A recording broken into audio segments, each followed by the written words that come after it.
Halo, Assalamualaikum warahmatullahi wabarakatuh. Om Swastiastu, Namo Buddhaya, Salam Kebajikan. Salam sejahtera untuk kita semua. Yang terhormat, Ibu Etsa Purbarani, SPD MPD, selaku dosen mata kuliah Bahasa Indonesia, serta teman-teman sekalian, para generasi muda penerus bangsa. Pertama-tama, marilah kita panjatkan puja dan puji syukur atas kehadirat Allah Subhanahu wa Ta'ala, karena berkat rahmat dan karunia-Nya, kita masih diberi kesehatan dan kesempatan hingga saat ini. Ada pepatah yang mengatakan, tak kenal maka tak sayang. Oleh karena itu, perkenalkan, saya Emilia Fitriani sebagai Duta Ekonomi Muda 2022 dari Jakarta. Saya berusia 21 tahun dan saat ini sedang menempuh pendidikan S1 di Fakultas Ekonomi Universitas Negeri Jakarta. Bahasa merupakan alat komunikasi yang digunakan untuk menyampaikan suatu informasi antar individu maupun kelompok.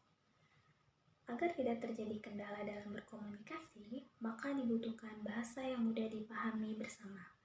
Penggunaan bahasa sangat penting bukan hanya karena sebagai alat komunikasi, tetapi menjadi multifungsi bagi kepentingan manusia.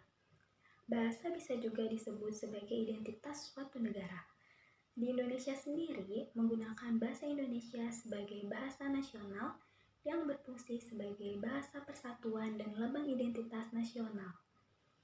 Sebagai bahasa persatuan dan lambang identitas nasional, bahasa Indonesia berperan dalam mengembangkan ilmu pengetahuan dan budaya Indonesia untuk diketahui masyarakat luas, terutama masyarakat ASEAN. Terlebih lagi, diketahui secara ekonomi, Indonesia terletak di persimpangan jalur perdagangan dunia, sehingga Indonesia juga berperan sangat strategis dalam percaturan ekonomi negara-negara ASEAN, bahkan dunia. Fenomena ini mengakibatkan pentingnya bahasa Indonesia dalam masyarakat ekonomi ASEAN, khususnya dalam bidang perdagangan. Perdagangan di Indonesia adalah salah satu suatu pendapatan negara secara finansial. Teringat banyaknya pasar-pasar perdagangan di Indonesia, mulai dari pasar pangan, sandang, dan papan. Perdagangan di Indonesia telah memasuki era baru sejak beberapa tahun terakhir dengan adanya Masyarakat Ekonomi ASEAN atau MEA. MEA yang berimplikasi terhadap berbagai aspek, salah satunya membuka peluang pekerja asing dari negara-negara anggota ASEAN untuk datang ke Indonesia. MEA membuat produk, informasi, dan perdagangan masuk dengan sangat cepat tanpa batas. Hal tersebut terjadi karena adanya globalisasi yang membuat dunia yang begitu luas dan jarak antar negara yang jauh menjadi hilang dan tidak lagi menjadi penghalang untuk saling berhubungan. Pemberlakuan MEA di Indonesia harus disikapi secara positif. Perspektif yang dapat digunakan untuk menjadikan MEA sebagai sarana mempromosikan bahasa Indonesia kepada pekerja asing di Indonesia. Kebutuhan untuk berkomunikasi dengan 250 jiwa rakyat Indonesia tentunya menjadi agenda prioritas bagi para pekerja asing untuk mempelajari bahasa Indonesia agar bisa membaur dengan masyarakat Indonesia. Sejak awal kehadirannya, bahasa Indonesia telah mampu membuktikan untuk mempersatukan rakyat Indonesia yang terdiri dari berbagai suku dan bahasa yang sangat beragam. Sehingga bahasa Indonesia di era MEA tentunya dapat semakin berkembang dengan semakin banyaknya orang-orang yang mempelajarinya. Akan tetapi, pada saat ini bahasa Indonesia menghadapi tantangan yang begitu besar bahkan sebelum diberlakukannya MEA, yaitu mulai memudahnya kebanggaan bangsa Indonesia terhadap bahasa nasional mereka sendiri. Dalam perdagangan misalnya, banyak kita temui produk-produk barang maupun jasa yang ditawarkan dengan menggunakan bahasa Inggris. Ternyata, perilaku para pedagang tersebut tidak terlepas dari pola pikir kebanyakan konsumen yang lebih menyukai produk yang ditawarkan dengan bahasa Inggris daripada dalam bahasa Indonesia. Konsumen memandang produk yang ditawarkan dalam bahasa Inggris memiliki kualitas yang lebih baik meskipun harganya sedikit lebih mahal. Sebaliknya, memiliki produk yang ditawarkan dalam bahasa Indonesia seolah bukan suatu hal yang istimewa, meskipun sisi kemanfaatannya lebih besar daripada kemasannya. Demikian pula dalam pergaulan sehari-hari. Penggunaan beberapa istilah atau ungkapan dalam bahasa Inggris terkesan lebih gaul dan memiliki status sosial yang lebih tinggi dibandingkan dengan mereka yang menggunakan bahasa Indonesia sebagai alat komunikasi yang baik dan benar. Peraturan yang mengatur pekerja asing harus berbahasa Indonesia saat MEA sudah diberlakukan. Para pekerja asing yang bekerja di Indonesia harus mengikuti uji kemahiran berbahasa Indonesia atau UKBI.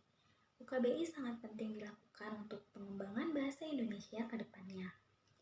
UKBI juga berguna untuk melindungi para pekerja Indonesia agar mendapat kesempatan untuk bekerja.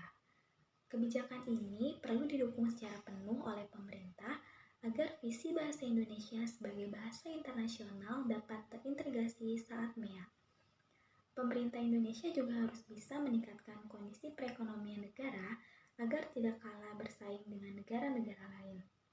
Semakin tinggi kekuatan ekonomi, maka semakin tinggi tingkat pemakaian bahasa Indonesia dalam hubungan perdagangan dan semakin tinggi peluang bahasa Indonesia menjadi bahasa internasional. Namun, menjadikan bahasa Indonesia menjadi bahasa internasional tidak cukup dilakukan oleh pemerintah saja, tetapi perlu dukungan dari masyarakat Indonesia sendiri. Dimulai dari rasa bangga menggunakan bahasa Indonesia dalam kehidupan sehari-hari. Saya selaku Duta Ekonomi Muda 2022 ingin mengajak teman-teman generasi muda penerus bangsa untuk sama-sama mencintai produk Indonesia dan juga bahasa Indonesia. Saya mengadakan program berkarya dan berinovasi dengan bahasa tercinta. Program ini adalah pembuatan poster dengan syarat dan ketentuannya adalah kalimat dan kata yang digunakan dalam poster harus menggunakan bahasa Indonesia yang baik dan benar sesuai dengan kaidah bahasa Indonesia. Tema yang harus diangkat tentu saja mengenai kebudayaan Indonesia dan produk-produk di Indonesia. Di era saat ini, tentu saja teknologi merupakan pintu gerbang bagi sumber informasi di seluruh dunia. Sebagai generasi muda yang melek teknologi, mari kita memanfaatkan teknologi untuk mensosialisasikan dan memperkenalkan bahasa Indonesia, karena bahasa Indonesia merupakan salah satu identitas kebanggaan negara Indonesia dan sudah sepatutnya kita sebagai masyarakat Indonesia untuk bangga menggunakan bahasa Indonesia dalam kehidupan sehari-hari. Kebanggaan akan bahasa Indonesia ini akan lebih baik lagi jika kita kemudian memperkenalkannya secara luas ke masyarakat di seluruh dunia. Teman-teman generasi muda penerus bangsa, mari kita junjung tinggi bahasa persatuan kita, yaitu bahasa Indonesia. Tanamkan dalam diri kalian rasa kebanggaan terhadap bahasa Indonesia. Jika pemerintah dan masyarakat Indonesia bekerja sama dalam meningkatkan perekonomian negara dan mempromosikan bahasa Indonesia di berbagai kegiatan internasional, maka impian bahasa Indonesia menjadi bahasa internasional akan cepat tercapai. Marilah kita berkarya dan berinovasi dengan bahasa tercinta. Sekian pidato yang dapat saya sampaikan, kurang lebihnya mohon maaf. Wassalamualaikum warahmatullahi wabarakatuh.